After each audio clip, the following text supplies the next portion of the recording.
Hey, this is Random Pop Culture News Freak here, aka MannyWolverine. You guys are wrestling intros, not for sports. This channel, follow me on Twitter, Instagram, and of course, all my links to tree and all that other good shit, just in case this channel ever gets shut down or deleted one day. God forbid that happens. Anyways, my friends, my God, it's been like a half a year, more or less. The last time I talked about anything about literally one of the top 5, in my personal opinion, greatest people of all time, in my personal opinion, of course. This is all IMO here.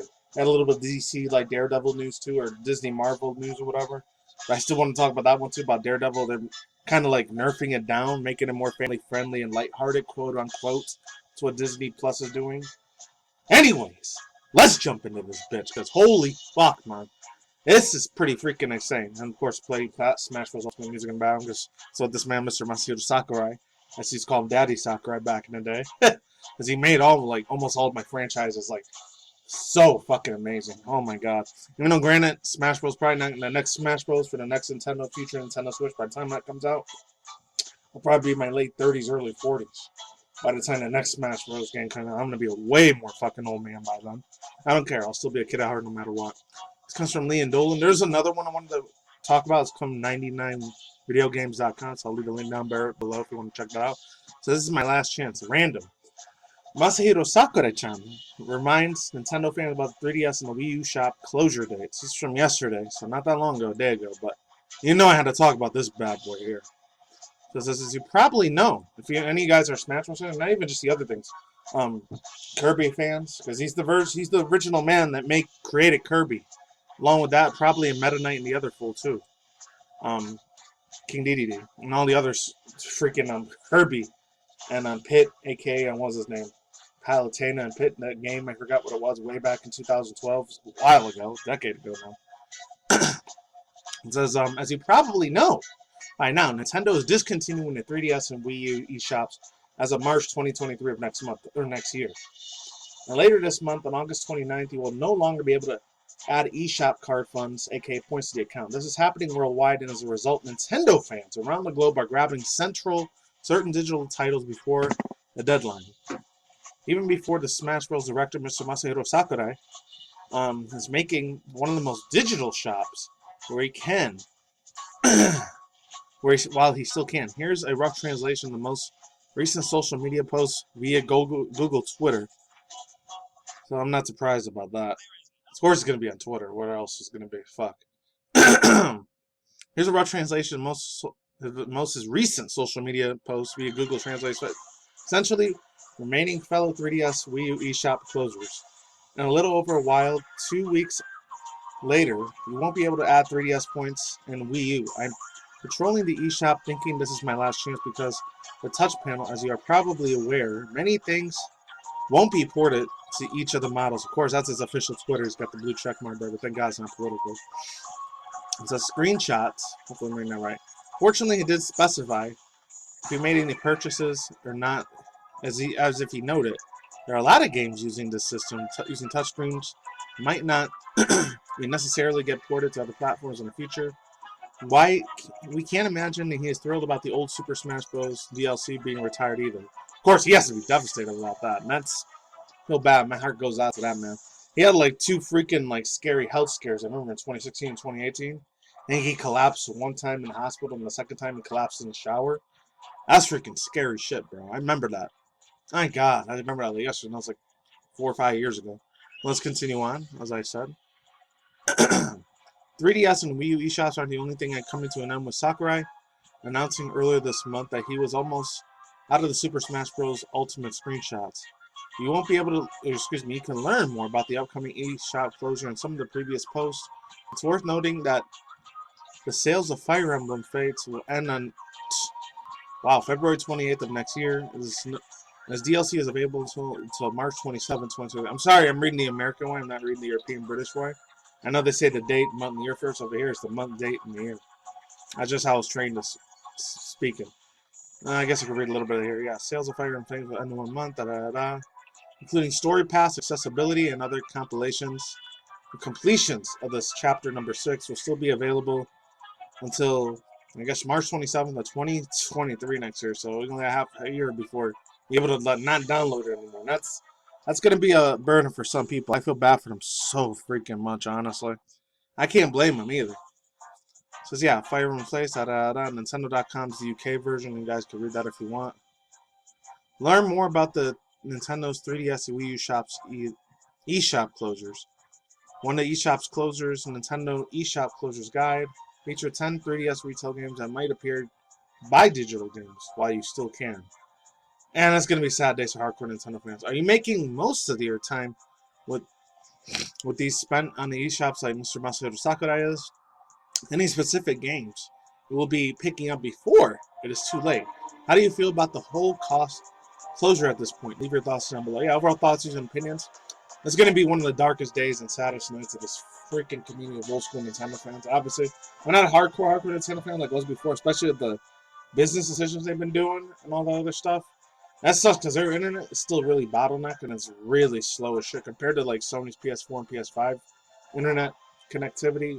Obviously, Microsoft's Xbox Series X and S, they're always going to be way on top when it comes to the internet high speed on their part because they originally started as an internet browsing company way before they started doing gaming industry shit.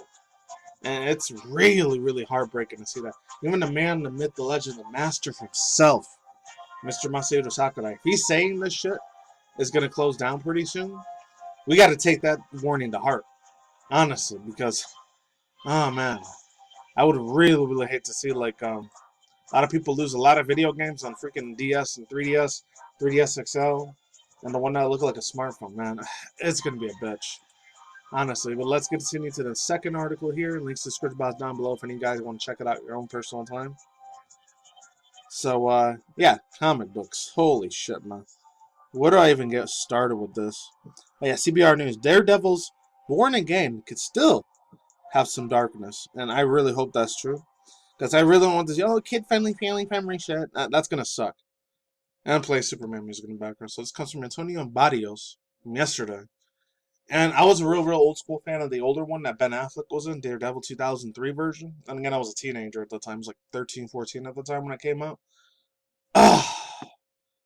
It sucks because I know I should be playing Daredevil's thing, but I'm going to play Superman's thing because his Hanzo one's like the best of all time, in my opinion. That's the fucking GOAT there. Anyways, I'm only going to read half of this article. Links to the description box down below for CBR Comic Book News. It says the reveal of Daredevil Born Again. And glimpsed at some of the the Yellow Suit has some fans worried about the upcoming Disney Plus revival. Would see the characters in a lighthearted tone, aka family friendly. That's going to be boring as shit if they just do it family friendly. They're going to lose so much money on that. Not surprised, yeah, it's Disney. Disney, in my personal opinion, is someone they got a lot of literal, real fucking demons in that bitch, which sucks because a lot of that shit is evil, Freemason, and witchcraft shit, in my opinion. And then again, when I was a 90s kid, I didn't give a rat's ass about that because I was too little to understand any of those concepts. Let's move on. More reminiscent of the modern Marvel Cinematic Universe and the original Netflix series. And while there may be truth to that, even with the situation tuition, I'm going to fast forward a little bit. So it says, while there might be the truth to that, with even Titular, however you say that name, Titular, comic being noted happier than the other Daredevil reruns or runs, those fear that it may not be entirely valid. Charlie Cox is not the only actor confirmed in the return. Vincent D'Onofrio, hopefully I'm saying that right, is set to return as Wilson Fisk, aka Kingpin. The character is famous for making Daredevil's life as miserable as possible. In the Netflix series, he tried to kill Matt, pulling strings to get the Punisher released from prison and try to leave Matt's friends learning his secrets. In short, Fisk is as equal obsessed by defeating Matt Murdock as taking control of the New York City. As his presence there shows him, Matt is going to do anything but easy. It's going to be anything but easy. I guess the Netflix version of that. I really hope they don't screw that up. They kind of fucked it up with my personal opinion with Resident Evil. Granted, the dude that was in a John Wick 1, 2, and 3 movie, Lance Reddick, he did absolute badass job. I know he's in Horizon Forbidden West.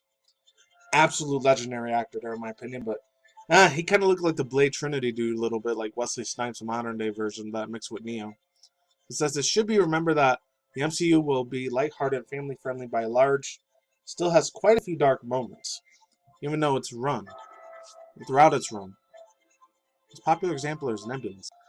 Nebula that was torn apart, piece by piece, and had her body replaced with mechanical parts every time she failed Thanos, and more importantly, recently, saying she had faced his emotional distances, his abusive, B-word, father, to stop him unintentionally destroying the world. I had to be a little more quiet because the roommate just got here 10 minutes ago, so sorry for the draw distance and the volume, because I can't do shit about that. But let's continue on. Alright, intentionally destroying the world. There have always been a tinge of darkness in a variety of stories at MCU, even if they were covered up by snarky humors and fun tones. In this case, Daredevil's series continues to be a bit more open about the hardships, with 18 episodes of showrunners will certainly have time to do so. Last paragraph I'm reading. I never seen that yellow zombie version of Daredevil. It's freaky. It's got a crazy as shit with that design. And it's been hinted that the majority of the events the Netflix series will remain the same, but some of the details would change in order to accommodate some of the MCU continually. Even if there is this case, there's still a fair amount of tragedy that will not be changing. This includes the elements of abandonment by his mom, his dad that got keeled over, that got unalived, for not throwing a fight, and further abandonment of his mentor. Stick tragedy is as unremoved as aspect of Daredevil's story, and this show would have a hard time making the story work without the elements. Let me see what that yellow one looks like. It's gotta be creepy. Look, oh shoot, this looks like a mix between Mortal Kombat and my personal opinion, Street Fighter. That looks badass as hell, man. Whoever made this design thing of Daredevil's zombie version, it looks cool. I would love to see a freaking movie episode Netflix version. As long as it has that wokeism in there and a lot of SJW shit, which is 50% of that company, and fucking fortunate, it sucks. About thoughts, and opinions, I missed the African American black dude that played Daredevil in 2003. He was a lot more badass. Sucks he died from chemotherapy, or he died from a tumor, cancer. Rest in peace to that man, because he was freaking cool. And so about thoughts, and opinions, it's gonna be weird about seeing Ben Affleck play Daredevil, because granted he's not a young dude anymore, he's older now.